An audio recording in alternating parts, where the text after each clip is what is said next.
Ditch the fairy tale princess. It's time to step outside the status quo and blaze your own trail. The path littered with setbacks, successes, and newfound passions. Why? Because when you break away from the script, you start to pursue a life by choice. One that is all yours. Live unscripted and rewrite your life. I know, right? Can you believe who is on the podcast today? Finally, I have been waiting to have Lindsay Schwartz come drop some knowledge bombs on us, to share with us some wisdom of what it's taken her to grow the powerhouse community. Lindsay is someone that I admire, who I look up to, who I stay around because she is doing and living a life that inspires me. And I am so grateful, actually, that this was the first time we actually got to sit down and podcast together because the timing was so divinely perfect. If you don't know who Lindsay Schwartz is, I've done you a disservice. I talk about her a ton on my stories. I've been a part of her masterminds, her community for quite some time now. I've been able to do hair and makeup for her on many occasions, and she is just an amazing human. This bio does a decent job, but she is someone I resonate with, who has gone through the ropes of life and who has come out on top because she stands for a bigger mission and discovered that her passion for personal development could also help others. That's why she stepped into the space of becoming an author. Now she calls herself an investor and a master community builder. And she is the founder of Powerhouse Women. Not only is she fiercely committed to supporting other women, this woman invests her time in mentoring women of all ages, from high school to achieving entrepreneurs. After seeing numerous women in her life stop short of pursuing their own entrepreneurial dreams because of fear and self-doubt, she saw the need for more honest conversations about the ups and downs of entrepreneurship in order to show women that they don't have to have it all together to get started. From there, the Powerhouse Women Community, annual event, and podcast were born with the motto that we're not meant to do business or life alone. That's one of my favorite tweetable ties that I love to use. We are not meant to do business or life alone. You're going to want to wait till the end because it gets juicy. We talk about a ton of real life things that come up for so many of us as we get curious about an entrepreneurial journey, or we're actually in the throes of creating that success and trying the things. It's so good. You're going to love it. I don't want to keep you too long, but don't forget to tap the link and the free resource in the show notes. She is giving us 5 secrets to silencing self-doubt and becoming your next level self while taking bold action toward your big ideas. We talked a ton about that in the podcast. I know you'll resonate with so much of what we talked about. And as the only way this podcast grows is because you help me do. So sharing this episode with a girlfriend immediately after you listen, but also sharing it on social, that shit means the world. And it's how I'm able to grow, shine my light, and hopefully help so many others. So know that I am so grateful for this time we get together. And I am even more grateful for you sharing me with your friends and posting me to social. It means the absolute world. Let's dive in. Welcome back to Unscripted, the podcast. My face hurts a little bit because I'm smiling so hard right now. I have one of my dearest friends, soul mentor, sisters in this world right now on the podcast. It's a pinch me moment. Lindsay frickin' Schwartz, welcome to the show. I'm so excited. I know it's going to be a good conversation when your cheeks hurt from smiling so big and you haven't even started recording. So you're welcome, everybody. Yeah, selfishly, I'm like, and we're done. I just wanted to say hi, tell her she showed up, and like, there you go. No, but honestly, I was like, how are we going to get all the juiciness in an hour? Can I create 3-part series out of one podcast episode? Totally. That's just my crazy brain. This woman is so many things. I read her bio and then I just laughed and I was like, that almost ruined it for me because I was like, she's so much more than a bio. And I know I'm the worst at writing bios too. So if you could just rewrite it for me, that'd be great. I got you. It would probably be way too long to fit in anybody's short bio, but not only is she an author, she's an amazing speaker that I've watched grow into this speaking space, and the amount of attention and energy that she can hold, not only for herself up there on stage, but for everybody in the room, is now at this next level phase. And it's been so cool to get to watch somebody's journey, like I have yours over the last couple of years, and to witness what it looks like to be in real-time growth and to struggle along the way, to have big, amazing, joyous moments along the way. And then to say what you just said before we hit record, which was, I'm just in this really flowy, amazing, things are going to work out state. And I was like, oh, that's not the person I first picked up on. Not to say that you weren't someone who attracted success and abundance, but you're a freaking hard worker. Like, you only know one speed, it's go. Like, you are a get shit done person. You create action plans and you follow through and you stay consistent. And I know that's how you got here. That's how you got here. But it's so cool. That was one of the first things you just said on this recording was, I'm in this really cool space right now. And I wanted to start with that actually, because we share a friend that we love promoting. Her name is Sammy Pants on Instagram. And I know that you are embarking on this journey with her. And I'd love to dive into that piece, because I do think watching you say yes to that part of your life somehow subconsciously unlocks something for me to step more into that realm too, because I do resonate with the piece of you that gets shit done, creates the plan, takes action, but then also now knows that in order to really feel fulfilled by all that stuff, you have to start to really embody a lot of it and tap into, why are you doing it? Where are you creating from this space? And then also your vision gets to be so big, you know you're going to hit roadblocks because you've hit them in the past. How can you set yourself up to hold more, to take on more, and to become this next level version of you? So I'm going to shut up for a second and I'm going to let you take it from that. This is why I love podcasts, because I think you helped me identify something that I haven't been consciously aware of, because I am in this stage right now where I've been feeling for the last 2 years this call to do less, but do it better. So it's this fine line, because even if I think about how my previous self would have received this idea of doing less, it would have felt like laziness. It would have felt like, what the fuck do I do with my time then? Like, what do I actually do with myself? And what you helped me piece together there is there's so much about my story and my journey that has made perfect sense in the way it unfolded. So when I talk about this, I always tell people, this might not be your season. This is a season for me where I'm really learning new lessons about how my relationship with how I produce results. Because in previous seasons, number one, I needed the go phase, because I had to prove to myself that I could do it. I had to build some confidence in not producing results, but in keeping my word to myself. So I had to be in this season where it looked on the surface like more action, because that was actually really critical to being able to sit still in this season, have a lot more stillness than I've ever had, but not feel unworthy of all the results that are coming. And they're massive. There's some massive things moving right now. And it's rewiring everything on a cellular level. It just is. I said to a friend, another mutual friend of ours yesterday on a walk, I said, so I'm completely different, but also the same. Meaning, like, I've never felt more like myself. I don't think anyone else on the outside would even be able to put their finger on that things have changed, but there's a very real up-leveling, rewiring of every single cell in my body to this new normal that's available. And I've known it's available for about 2 years, but it took me about 2 years to unravel my addiction to doing in order to produce results. And I think that's beautiful, because quite honestly, if someone would have just told me to sit down, okay, just in this moment, stop right now. That's like trying to put the brakes on a freight train. You have to slow it down gradually so you can even settle into whatever the next season is supposed to teach you. And in this season, it's very much, so speaking of Sam, our mutual friend, I knew that this was the right season to support myself with the kind of coaching that she does, because it's very different. Other seasons, I've needed very masculine mentors who are like giving me strategy, and some of the other people that you and I both love. And that has really served me. And in this season, I just know that I can keep producing results the way I've been producing them. That's an option. But there's something else available that I'm just really curious to see what it looks like.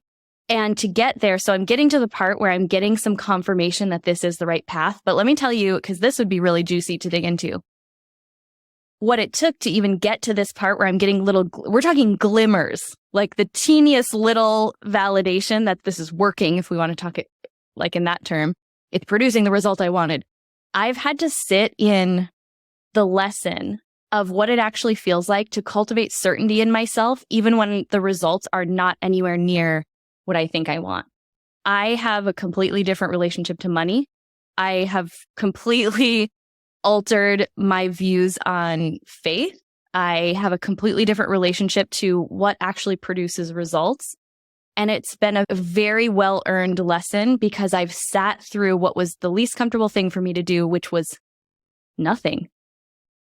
And that doesn't mean I'm not showing up for my business, but like I'm not making up additional work just so I can feel validated right now. I'm only doing the things that sound really fun and doing them in a way that sounds fun. And yes, I'm getting everything done that I need to, but it does not look like the way I did it before. It's not, my calendar is not time blocked. My calendar is completely open and I know the things that I need to get done. And it is freaking me out because this is so different. But it's come in layers, right? It's been this process, like I said, 2 years of settling into like, is there another way to operate that's available? Because I think there is definitely, and you're proof of that right now. But like you say, and so many of the people before us, you can't connect the dots looking forward, really only back. You repeat that often. And like in this season, do you think you could have gotten to a place that you're in now without that previous season of time blocking, creating work that you really didn't need to be doing, and feeling that unshakable need to like produce? And I think that comes obviously from somewhere. We can unpack that later if we get an opportunity. I think there's been some things that you've said, and another mutual friend of ours, Lori, had Britt Siva on one time, and they were talking about that. They went down a rabbit hole around their moms and this need to prove. And I'd never thought about the fact that's how I'd been showing up in order to prove to her that I could make myself in the beauty industry successful. And that's why it never felt fulfilling to me. That's why it never felt like I was there or I made it. It was like, see, I told you what level of validation and how long can that carry you? It was just because of something I hadn't really recognized at like a subconscious level I was doing. And in order to get the success I did, I had to do it at the level you did, very masculine, work a ton in order to get those quote unquote results. And watching people like you switch things up and do things with more ease and flow and lean towards like the fun stuff and realize you can create businesses in arenas that maybe you never even knew they existed before, like podcasting or being a podcast coach or whatever that looks like for me right now. But I think watching you say that now even too is it's one more example of why you stay around people who are doing the things you want to be doing. Even just hearing you say that is helpful to me and probably everybody listening. Like, oh, you don't always have to do it a certain way to produce results. Yeah. So I think there's a part of my DNA that's just wired to want to work. And that's a beautiful part. So I say this as someone who my makeup is, I literally get up and I have abundant energy. I want to put it to work in something that I'm passionate about. But I think it's the distinction of what feels like work and what doesn't right now that is making it feel different. I'm not making up work so that I feel worthy of the results that actually come pretty easily to me. Because when I look at the core of my business and what actually generates money, a lot of that comes easily. And I think I've always been very hesitant to say that out loud because maybe it's my Midwest upbringing or maybe it's just the social conditioning that results come through hard work. So I would make up hard work around it, producing probably less results because I was exhausting myself and doing too many of the wrong things. But I also think that the way I've found the things that do feel natural and do flow is I've had to try on things that I'm like, nope, that wasn't it. So I have no judgment for myself, or it's not. I think some people get to this burnout in, if we want to call it like the masculine energy, and then inevitably have to find their way to flow. Mine has been it's been a very flowy way. I've even found my way here, almost like a kid who's like on an adventure, just exploring. And they're like, ooh, what's that over there? let me just go see. Let me try that on. And I think I've always given myself permission to lean into what I'm curious about. Even if it just feels new. It feels confronting because I've been so conditioned in the other way of operating that I think scaling back the things I didn't need to be doing, outsourcing, finding an amazing team, and just you started off saying this, it's really the journey of who I'm becoming in the process, because I'm getting more accomplished because I'm focusing on the things I'm uniquely good at that come pretty easily, that don't drain my energy. And I'm surrounding the rest of my business and my people and taking great care of them with others who are also operating in their gifts. And that takes a while to get that little combination lined up the right way. But I now see so much of what's possible and even just who I want to be as a leader, because even in my leadership, I've had to grow and not feel guilty that the highest value thing I can offer the Powerhouse Women community right now is to be in this season of really listening to what I'm being inspired by, because I'm right now literally downloading the entire next evolution of the brand. And I don't get those kind of ideas when my calendar's too full or when I'm doing too many of the things that drain me.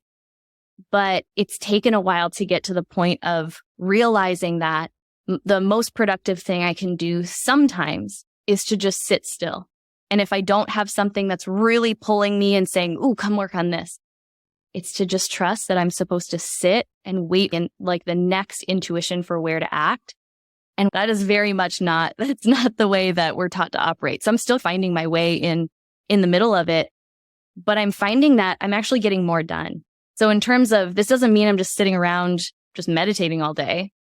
I'm actually accomplishing more. I'm getting more done in less time, because I think I'm also learning how to operate within how I'm wired and my human design and all of these other pieces. And it's been pretty cool. I'm very excited to share more about it. It's just on my podcast or with friends along the way, because I don't think it's been presented in this way. I think I have this gift of experiencing something and breaking it down in a way that's not too woo-woo. It's not too of like the hustle grind culture. Somehow I can toe that line. I can be both and almost describe it in a way that if someone's super spiritual, they get it. If someone's not at all spiritual, they get it. And I think I'm just in the lesson that I'm supposed to share in my own way, so that people who aren't getting it right now can hear it and like really hear it. Yeah, so good. And that's the whole piece, is you do have this gift for being able to do that, and why I think your community has grown to the level it is now, especially with the membership, how many people show up in person to your live event. And I love the post you made the other day of all of the years that you've hosted Powerhouse Women Live, the get together that we get to do very shortly here in August. I cannot wait. And what's really cool is all of the people like me have gotten to meet because you have created this community and have leaned into your gift of towing that line and sharing it with some of us who are more woo and some of us who are not. And I've been able to create virtual friends, in real life friends, by you talking about things that then resonate with enough people that we can all start to bond with each other. And I think you have such an amazing gift of creating that connection piece with other people, that they see themselves in you. And then it unlocks the fact that they too like to do stuff like that. We know people, we met Mandy. Mandy was somebody who came and was in your space and then went right home and created her own events that's doing super amazing. And I think that result alone, and just seeing the power of you going first and taking those steps and doing the work, and it then creates an avenue and lane for other people to do something very similar. I wanted to ask some questions that I know a lot of your listeners struggle with. I'll use that word, struggle, have to deal with, come up against, which would be things like that overwhelm piece of even just taking the first step around their big ideas or their dreams. Or I have in my notes here just that imposter syndrome. And I would love to speak to the woman listening right now, because I know we share similar audiences of those big dreamers or people who resonate with the fact that even just we're doing the work, right? They see that as inspirational or even aspirational. But for some reason, they're stuck in the thought that, oh, that's for them, not for me. And there's various worthiness pieces around there. But I know you speak to that person who you can connect with them to let them know that you're not that much different than them. Though you may have different levels of success at this point, like you shared, you're not that much different. Yeah, it was something that actually came through when I was writing my first book, which in itself was such a spiritual experience. There were parts where, because I had the dedication to show up, and that was very much in the stage where I was proving to myself that I could keep my word when I said I was going to do things. And what I didn't realize is so much of, because I hadn't kept my word for a long time, there wasn't much confidence. So I think there's a couple places to look when you're there. It's number one, what came through when I was writing the book that was for me as much as it is for my community and anyone else who feels that way, is to realize that the things you're passionate about are not by accident. I'm literally building a business out of my passion for personal growth and my own personal journey of finding my human potential. And I get to share that with other people and I get to encourage them. Like, that's quite literally all I'm doing. And because I am listening and taking action on what I am passionate about and how it could help someone else, the next step gets revealed. So I think there's a couple things in those early stages that really do get in our way. It's like, number one, that story of, and you and I have talked about this at length, it's like when you see someone else doing the thing you want to do, you're like, someone's already doing it. I thought that. I was like, why should I write a book? I can give you 10 women right now who would be more qualified to share this message. But now in hindsight, and I still could probably tell you 10 women who I think would be more qualified than me to share that message. But I also get that I have a different way of sharing it. My life experience is different. My struggles have been different. And just like you might be the only person in your world, right? So let's just think about, let's say there's 100 people following you on social media. You might be the only person they know who talks about fitness, the only person they know who talks about a growth mindset. So you're looking up to and probably listen to podcasts where other people are a little bit further along, but your friends and family don't necessarily, or the people who need to hear your version of the story. I just think it's this big lie that we tell ourselves so that we have an excuse to stay small. If you feel the prompt to start sharing a message or get really curious, for me, it led me down this rabbit hole of like, first it was fitness, and fitness ended up being a really powerful place to grow some of that confidence. Then pivoting into business and personal development, just always following where like my curiosity and my interest was leading me, knowing that I was having an experience that I would get to share with other people. So yes, you're going to feel the gap between who you are now and the person you want to become. You're probably starting to tap into the fact that there's more for you. And yes, that gap, some people will label imposter syndrome, but it doesn't mean you're not qualified. It just means that there's growth to be done. And that's all. Any of us who are doing it, we're just not afraid of the gap anymore. In fact, and this is, I think, what I'm going to write my whole second book about, is literally, if you want just like the ultimate cheat code for how to thrive in this whole world, fall in love with the journey of who you get to become in the process. The success, money, all the rest will take care of itself. Meaning, if you're focused on who you're becoming, you're going to see different things. You're going to meet different people. All of a sudden, you're going to be in different rooms because you are evolving. And that is ultimately the part to fall in love with. Don't get so caught up in, I'm not that person right now. Like none of us were. If you had met Jess or I 10 years ago, very different people, just very different and still just as worthy of these callings. But you don't get more confident and then take action. You literally start with the first thing that you're brave enough to do. Some people have like a lot of bravery and they take big steps really fast and they're just gonna go for it. And that doesn't make them better than the ones who take the small steps. Okay. We have to stop comparing the speed of someone else's journey to our own.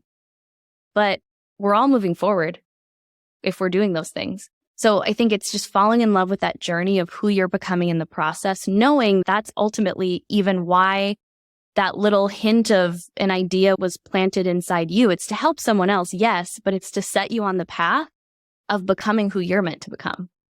I love how eloquently you put that all together. And I do want to address, because I think it's unfortunate that we've labeled things like imposter syndrome or whatever words we want to use to, like you said, use as an excuse to not take that step or that action.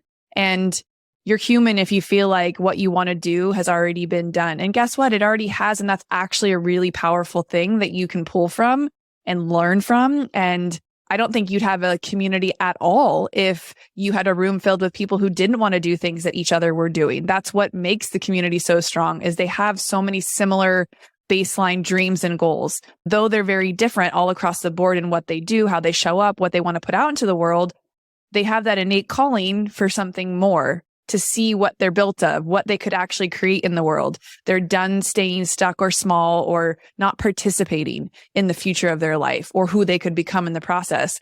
And I think once it finally clicked for me that it's all about the journey, that ease and flow piece that we talked about in the beginning has settled in. It is what I get to enjoy every single day. Doesn't mean we don't have hard days and don't struggle like the regular person, but when you know that it's part of the process, you can bounce back, keep going, show up just as big, even through that mess.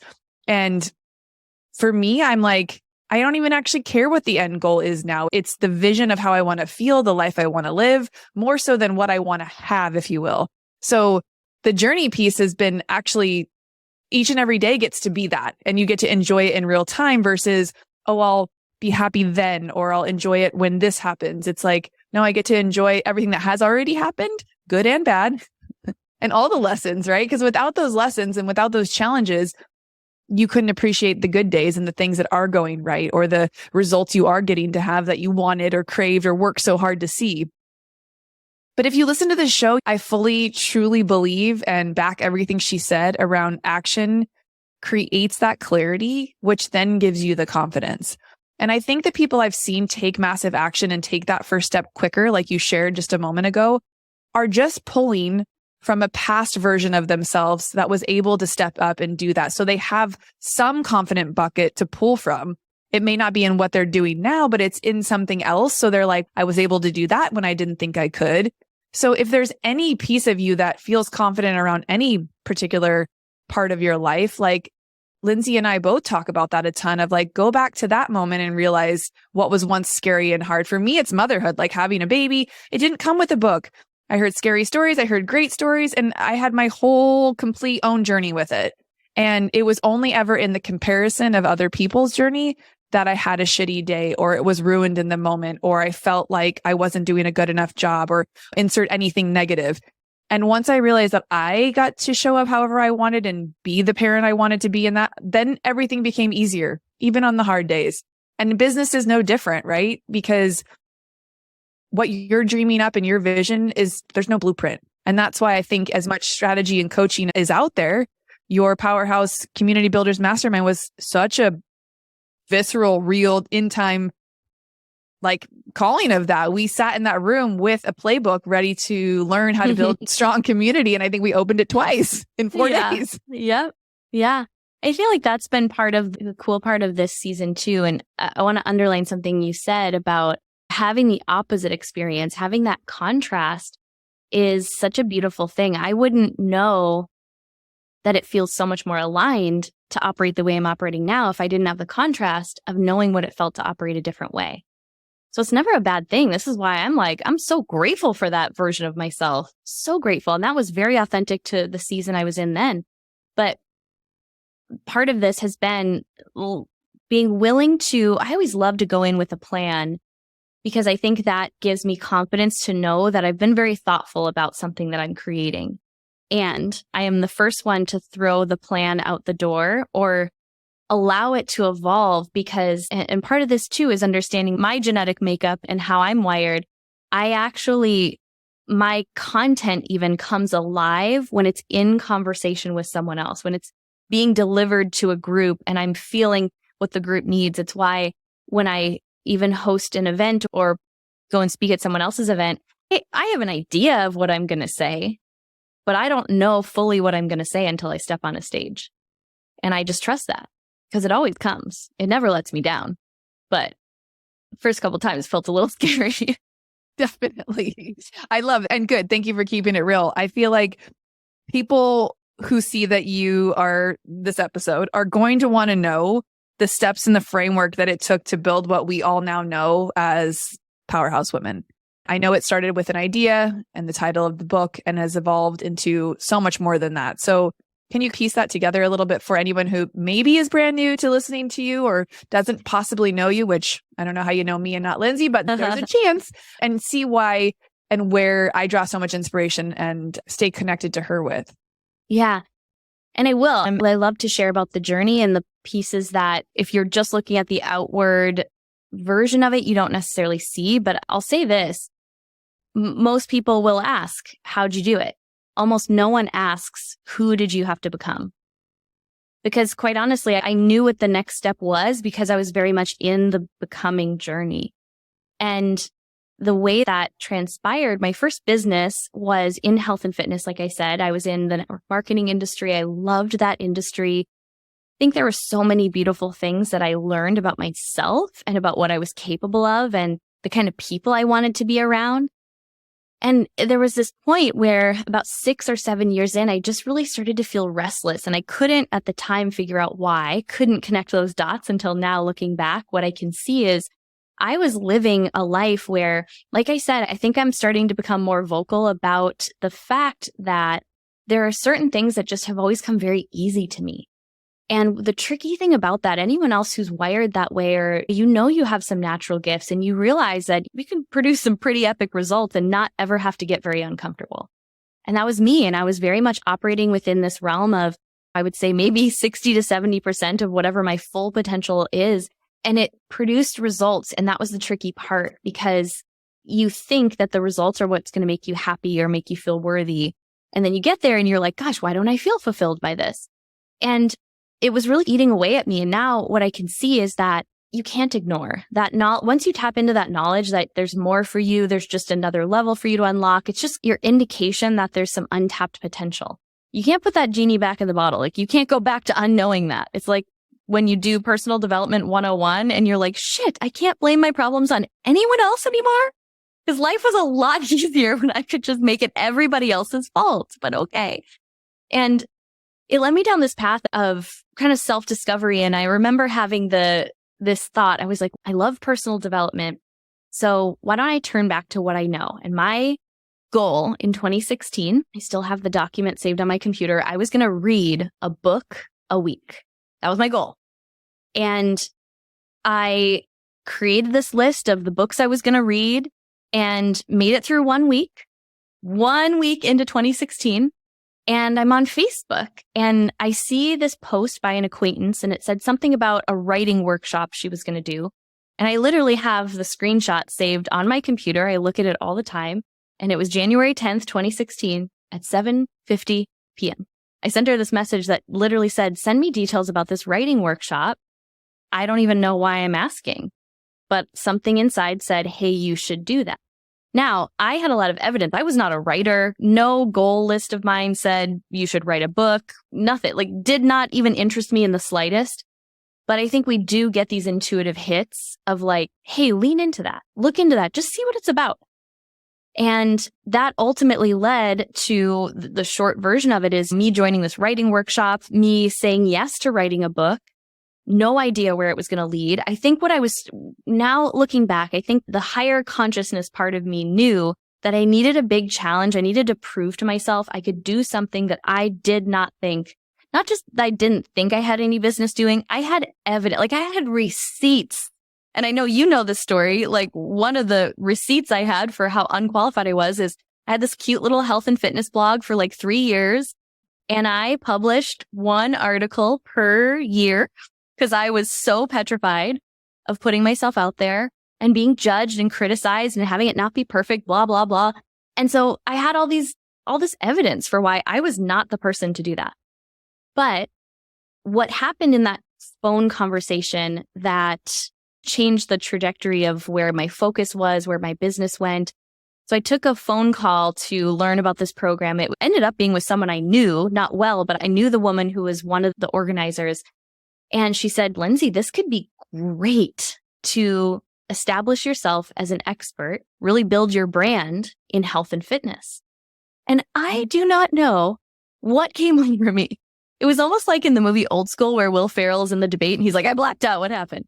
Because out of my mouth comes words I had never said out loud before. I probably had the thought, never said this out loud. I said, yeah, I don't think I'd want to write about health and fitness. I think I'm over that.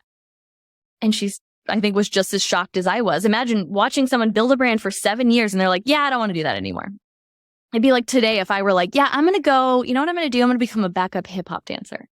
My life dream, which actually I do want to do that. But if I was just like, yep, I'm done with this. And she was like, oh, okay. What would you want to talk about?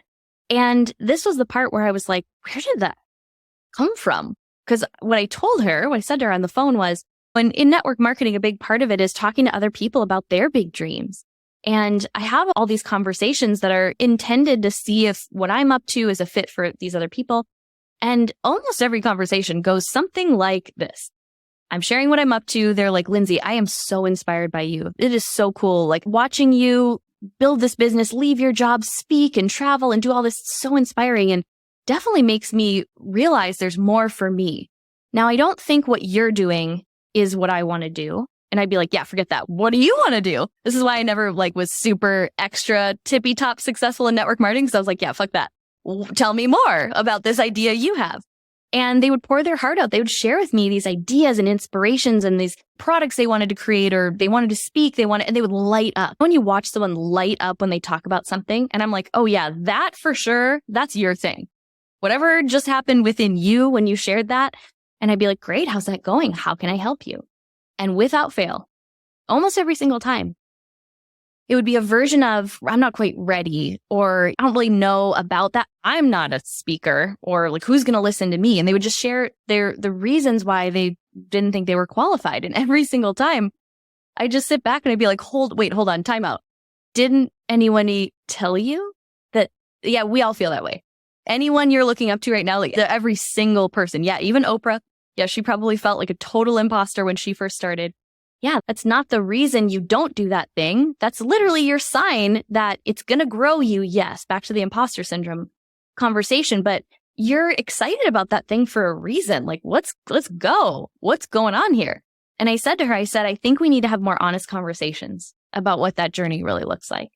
Because clearly we are doing the people who are sitting on the sidelines a disservice because they're sitting there with these brilliant ideas, not realizing that all the fear and all the self-doubt, that's not the sign that you're not meant for that thing. That is literally the neon sign saying, go this way. There is something for you. This is going to grow you. You're going to make an impact. And this is for you. And so I said that just very, not really expecting any response. And she paused and she said, Lindsay, if you don't write that book, who's going to? And I opened my mouth to give her my list of the people who would be way more qualified than I was and tell her why I wasn't a writer and this would just be a distraction. And I heard it. I was like, what? Okay, if I actually care about this, if I actually want to make a difference, I've got to go first. There's just a higher awareness in me that was like, if I really want to make an impact, I just want to talk about this. I want to be about it. Then it's time for me to do something that I feel that scared by. And so I was like, great, here's my $2,000 and this program starts in 2 days and all these people know what they want to write about. I don't even know what book I want to write.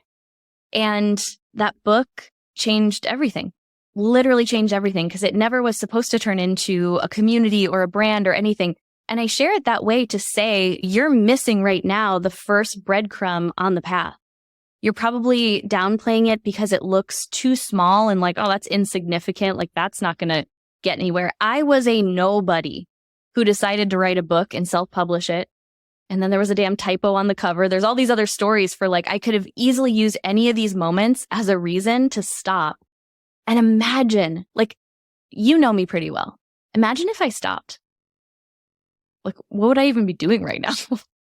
Where would I be? I probably would not be doing anything. Or maybe I would. Maybe that path would have been perfect and it would have led me to the next thing that I was supposed to do. But I think I had multiple opportunities and other ideas along the way that I had sat on. And this was the first one that I actually followed through with. And it changed not just my life, but I don't know, thousands probably at this point of other lives just because I said yes. Was that even the answer to your question? I don't even care what I asked you. Okay, yes, it was. And when you can connect all of that, and that's a perfect example, like the opportunity to write the book. But the bigger point she's trying to show, and that I hope I can drive home again too, is something came into her vision, right? Somebody posted about this writing opportunity. And I will say that's probably how anything I've ever taken action on has happened for me as well. That's how I got into competitive bodybuilding. I had someone come up to me and ask me if I competed. I said, in what? He said, in figure. I said, figure skating? He says, he grabs my shoulders. He's like, no, you got shoulders. You need to compete. I'll put you with the good coach. I had no idea what he was talking about. I had just gotten into getting healthy and I was like 24, 25. And he sends me off to this bodybuilding gym. I walk in the gym, same sort of situation, but it was in person. And she says, so you want to compete? And I didn't even know what I was saying yes to. Yeah. You're like, $1,500 later, it was like when you committed to writing a book a week, she's like, here you go. This is what you do. Boom, boom. I was like too naive to even like get in my own way because I didn't know the magnitude of what I was saying yes to. And I, like you said, when we know better, it's that almost way. like, gosh, darn it. Like ignorance is so bliss sometimes. But I think really the piece there was I didn't have any expectation of what the journey would look like or what the actual outcome was going to be.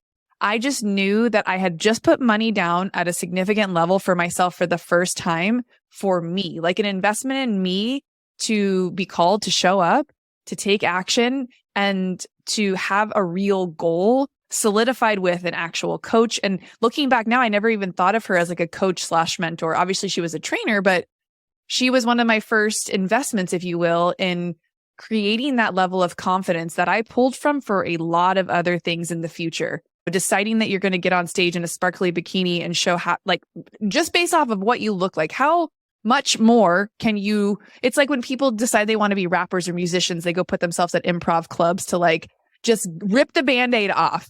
And sometimes maybe if you're listening, there's some other things that you could start to test the waters in to build those pieces of confidence up so that when those things speak to you, you will be more inclined to just take the leap of faith on yourself rather than shop the idea around to everyone you know who will downplay it and tell you it's not the right thing to do.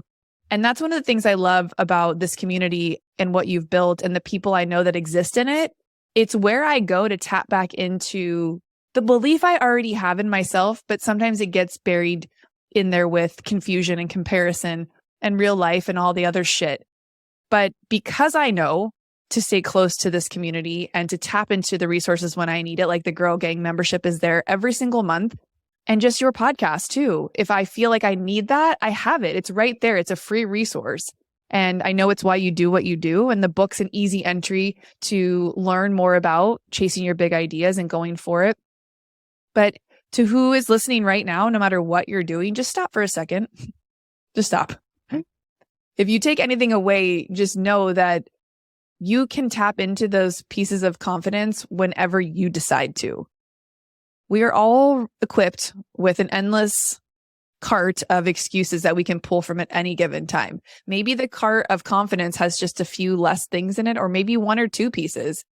But when you start to take action and do things that create those little bits of confidence in that bucket, in that cart, you can use those for future things that you want to do or that come into your life that you didn't even know you wanted to do. I had no idea that podcasting was going to be something I fell in love with. It's no wonder I've been talking to clients for 20 years, asking questions, being nosy. I was always the one talking too much in class. Like looking back, it completely makes sense. Actually, I wish they just given me a mic when I was like 5. I could have been Oprah. The original podcaster. You could be it. But with all that to say, like it started off, you said something there that I wanted to touch on too, because it's a random tangent, but it actually led me astray in the beginning when I decided I wanted to figure out what my next was or what my more was or what that voice was trying to say to me. I didn't know what it was. I just knew that I was living in this place, just like Lindsay described, that 60, 70%, what I was doing actually was coming really easy. I was able to produce results, which came in the form of income, lifestyle, whatever it was. And I remember there was a point where I started to it was becoming like an obsessive thought of like, is this it? Is this as good as it's going to get? And then you go through all of the levels of like feeling bad that it's not enough for you and that it's more than most people in your life have. And then you struggle with that piece of, can I be grateful, but then also want more? Can I have deeper levels of success and not make those around me feel less than?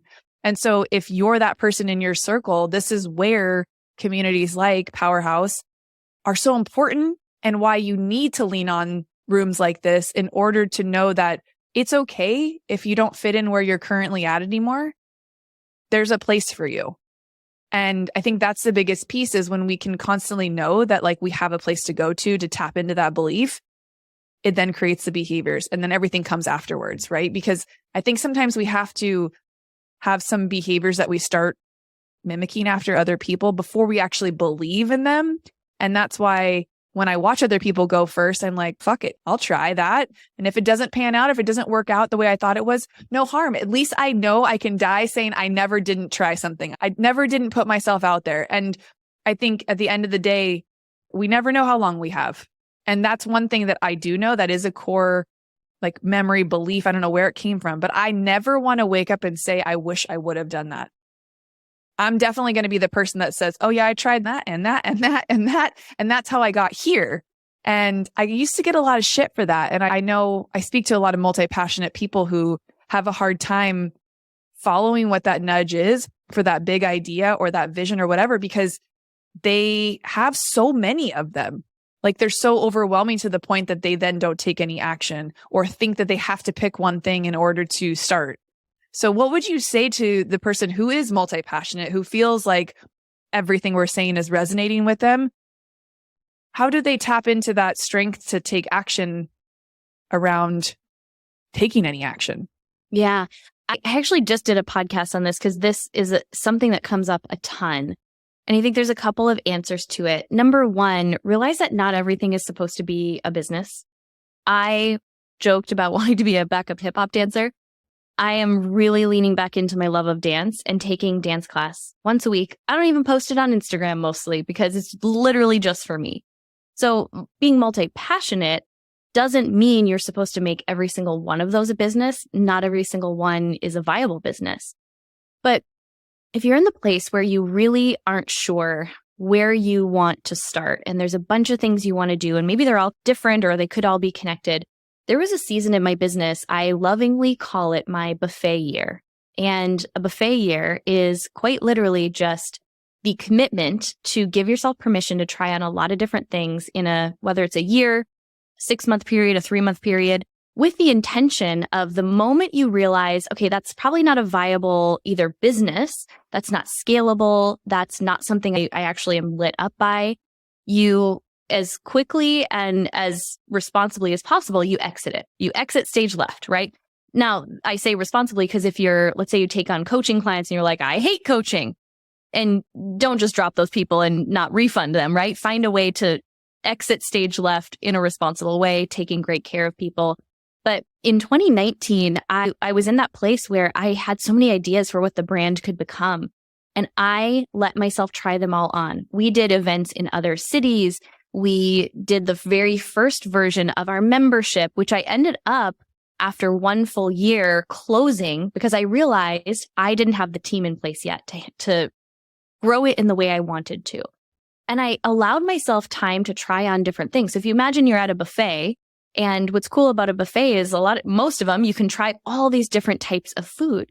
And for the most part, let's just imagine your appetite can pretty much just handle one plate. Now, I can put down some food at a buffet. I could probably handle like a couple plates, some of the little dessert ones.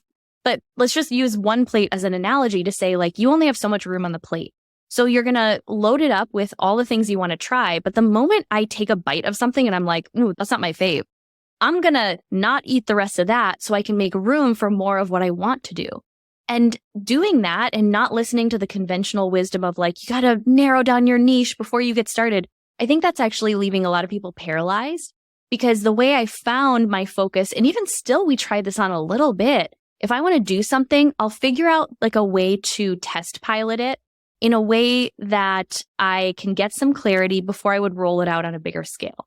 So I think that is a really great way to approach it if you actually have a bunch of ideas. Maybe it's a bunch of different things you could monetize and use that season to get clear about what you do really want to put your focus on, because you can't grow multiple things that are very different at one time unless you have a pretty big team. There even got to the point where I had to choose network marketing or Powerhouse Women because my focus was split. So therefore my energy was split and my results were split. I do think there's something to be said about focusing in on the thing you want to grow, getting that to the point where you can automate it or hire someone to support it before you go and create the next brand new thing. But within reason, give yourself the flexibility to try a couple of things with the intention that you're not going to do all of those things forever, right? Even our membership, I closed it, but we eventually brought it back when I did have the team. And really looking at it through the lens of, what am I really here to do? Not just what's going to make the most money, what am I going to love doing and going to work on every day? What's the impact I want to make? And then what are people asking me for? Like this combination of what can I see the path of least resistance to get up and running, something I love doing, I'm great at, I'm actually skilled in it, right? No one paying me for dancing right now, okay? I love it. No one is offering to pay me yet, okay? I'll keep that door open. But realizing that I do think all of us hold our own answers. I think our intuition is incredibly powerful. And for a lot of my life, I was conditioned not to listen to that. So the buffet year helped me try things on, pay attention to how I felt. Did I really want to do those? And then eventually helped me to focus in on the things that I did want to grow. So good there. And I feel like a lot of people don't give themselves the permission to try those things on. And I think there was a season where I felt like I was getting a lot of flack and or confusing people, but I knew looking back now, it was my buffet year. And you're right. There's a lot of confusion around, you can have multi-passions. Not all need to be a job. Not all need to be the next thing you try to make money doing. And I love that actually in the sense of talking about podcasts, because you have an amazing podcast. You've had it for a while. I have a podcast. Clearly, we're listening to it right now. And I wanted to drive home because I think a lot of people think that they should only start a podcast to monetize it or to drive traffic somewhere. Now, while you can do all of that, and both of us do that, I do think for me, for a while there, when I was leaning against some resistance with continuing on with the podcast, what was I using it for? I fed into what I thought it was supposed to be versus the joy it brings me, which is getting to have conversations, getting to share those conversations with the rest of the world, and using it as if I would like maybe a very expensive habit, because now I have a team and we produce a lot of content out of it. So there's money behind it, but also I have other hobbies that cost a lot of money. These lashes, this hair, like they're not hobbies, they're necessities. And so once I gave myself permission somewhere around episode 40 or 50 to just really lean in and enjoy it for what it was, then I actually started making money with it. Then it actually produced results like I had intended it for in the beginning, but it was only when I gave myself permission to have fun with it again. And so now I'm able to share the power of podcasting and why everybody should have one. You don't need to have one. Just like I don't think this is how you need to grow a brand. I think you can grow a beautiful personal brand without a podcast, but I've found myself through my podcast.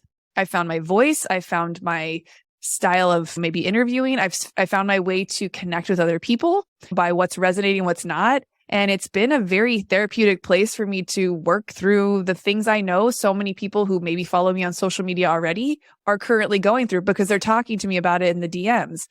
I was just brave enough to finally after 2 years to start it. And like your story, how long did we have the microphone sitting in the back collecting dust, watching everybody else we knew start their damn podcast? And I couldn't have told you when I started this podcast in the middle of COVID, because I was so mad that we were closed, that I would one day be a course creator helping other people start their podcast. And then that moving into, we now have an agency where we do done for you services to help you produce your podcast. So it's like, I could have never seen that vision had I not just taken action and started really poorly and messy and all the things with the podcast. I would have never gotten here. But honestly, it's people like you who I think have paved the way for me, you along with Lori and Lindsay and Chris and a few other of our mentors. And I know there was other people for them. And so I think we look at people at a certain level and think they just had it. They didn't have to go through what you're going through. And this is your sound reminder. That's not true. We all have had to go through it. Yeah, in one season or another. So like if you see someone enter, let's just use podcasting as an example, see someone entering the podcast space and it just kind of like starts to gain traction a lot faster. They just earned that confidence and that momentum somewhere else. They had a career or a business or something challenging where they learned the lessons that maybe you're just meant to learn in this season. And when I started to look at it like that, I realized that the longer I spent and the more energy I wasted comparing my journey and the speed of it to anyone else's, I was literally just leaking energy left and right that I could pour back in. And I eventually learned to pull that back in and pour it into my own growth and my own journey. And the more I've just focused in on where I'm going and the speed that feels really good for me to go at, other people are like, holy shit. And I'm like, oh, I guess I just had my head down. I didn't really notice at what speed I was going, at what pace. But I'm working at a pace that feels really good for me and spending so much less time looking around and comparing that to what is going on in anyone else's world. And that's easier said than done. It's not that I never have those thoughts or like notice someone else's success and have that moment of like, oh, am I behind? But I know what to do with that thought. Like it doesn't hang around very long because that's an old program that's just trying to bring up past feelings of insignificance and all that other bullshit. We both still have those thoughts. We have those triggers, but you learn better tools and they don't stop you as much. Now it's just kind of like, oh, that's cute. Oh, that's old Lindsay coming back. Hi. Yeah, that's just not what we're going to do. But thank you. Thank you so much. You can go back and sit in the corner now. Yeah, go back to where you came from. Oh my gosh. I love this. I hope so much of what we shared today resonates and it inspires you to take some form of action, which could look like you just sharing this with a girlfriend. Maybe the two of you have big ideas and you dream. I'm thinking of two of my friends right now who have talked about starting a podcast for so long or a YouTube channel. They wanted to have some fun with it, but neither of them have taken action. I'm calling you out, Kyra and Kelly. And it's almost painful to watch when you see, and I'm sure you probably have the feels for people in your community that you see it all over their face and even how they show up and they're not doing maybe the things that even they want to be doing. And so you continue to push on and share resources in your community with them in hopes that they'll start to take that action. And I love that. And community is such a big piece that I now understand that I'm over on this side of my journey. In the beginning, I was coached to the fact of growing an audience, and I didn't know the difference. And it was hard for me to pivot from being known as the hairdresser to what I thought I wanted to be, which I wasn't even sure of. I think I was in that buffet season unknowingly. And so it was hard to articulate what I was doing and why I was doing it. And therefore, I think it kept me stuck. But also, I think if I had just built community around who I was as a person, everything might have been a little bit easier and presented itself in a different way. But I wasn't taught to that. I was taught to the following and the audience and didn't see the difference. So can you explain real quick? Because I know community is one of the main things that you talk about. And the reason why, if someone's thinking they want to step out into the world, why building community is so important. Yeah. And it isn't a joke. This is very much true. The reason that I figured this out is I was really afraid of attention in the beginning. Just very uncomfortable with holding space and just was like, I don't know what I'm doing. I'm just here doing this thing, sharing this message. And so I think what I now realize, and back to the things that just come very naturally, I have a natural gift for bringing people together, for creating community, and for being able to dissect it and understand what it really is. And the thing that I got clear on when people started to ask for guidance and mentorship, and I consult with big companies on this now, is there is a very slight but important difference in how we approach building a community and how we approach building an audience. And both have their place. I'm not saying don't go build your audience because you need to. You need people to know how amazing you are and the value you offer. But when you're building an audience, the question really that you're answering is, how do I get more people to connect with me? What kind of content do they want to hear? How can I become like one of their favorite voices to listen to? And this isn't to say you're making it all about you. I had this one hater go on a rant on one of my posts like, no, it's not about me. I was like, okay, Sally, I get that it's not about you, but you actually need to ask this question, like, how can I provide the most value? Yes, it's in service to others, but in order for your brand to grow, you need people to care about who you are. And that's not a self-righteous thing. But it goes deeper when you start to ask a better question, which is, okay, now how do I get more of those people to connect with each other? How do I not have it feel as much about me, where I actually get to be even more powerful in my role now because I'm showcasing to my community that I don't have all the gifts and talents. I do not. I know what I'm great at, and I know how to surround myself with others who are great at the things that I suck at. And it I think for the message that I'm sharing and the impact I want to make, it's really important that I am showcasing that, not just saying it, but living it. And it's cultivated just the most beautiful, connected, authentic, and ambitious community of women. And it's been cool to watch that play out and realize that I do think the brands of the future that have longevity, that have that deep brand loyalty that cannot be messed with, are the brands that are cultivating community as a growth strategy. It's just one of my favorite things to talk about now because I don't think enough people are thinking this way and doing this. And especially for those of us with smaller brands, this is it. Like, I have grown a wildly successful and profitable business with a very small audience. It's still relatively small in comparison. And I love that. I love that about my story because no one can tell me their audience is too small to create the business or the income that they want. I think that's a perfect way to put a bow on this. And to just, if you want to get around more of Lindsay's energy, obviously you can go listen to Powerhouse Women, the podcast, and join us in August. I can't wait. I have my ticket, VIP. I've got some friends I'm going with. So if you want to come with me in August to Scottsdale, the dates are August 25th and 26th. Grab the VIP ticket if there's any left. I know she'll sell out 100%. This is your 8th year?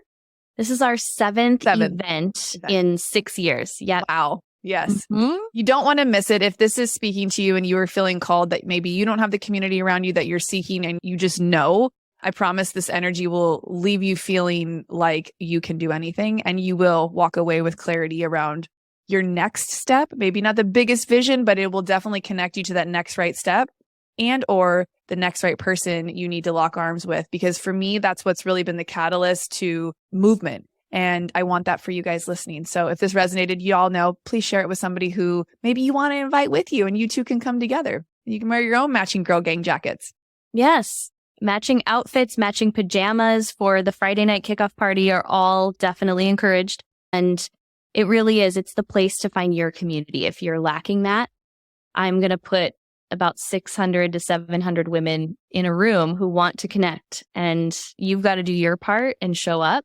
But I promise you, they're waiting for you and they want to connect with you just as much as you're craving connection. 100%. And if you want access like this moment, just go to the link in the show notes, join the Girl Gang membership so you can start to meet some of these amazing women who show up on these calls and literally like the energy is palpable. It's one of those things that like if I need to pick me up, I tap into these calls for sure. They're even great when I get to listen to them by myself later on if I happen to miss it live. But honestly, when you have a resource like that at the price point it's offered at to tap into, it's everything. So get around people doing what you want to be doing. Stay close and don't think you have to figure this all out by yourself. Your favorite thing I love that you say is that we don't have to do business or life alone, which I love. So thank you for letting me get to do life and business with you. I'll see you soon in Scottsdale, sister. I can't wait. Thank you so much. This was fun. Which one of your girls needs to hear this one? Send this to someone who could use a smile, some encouragement, and a little love from this edgy podcast host. Much thanks and all the love.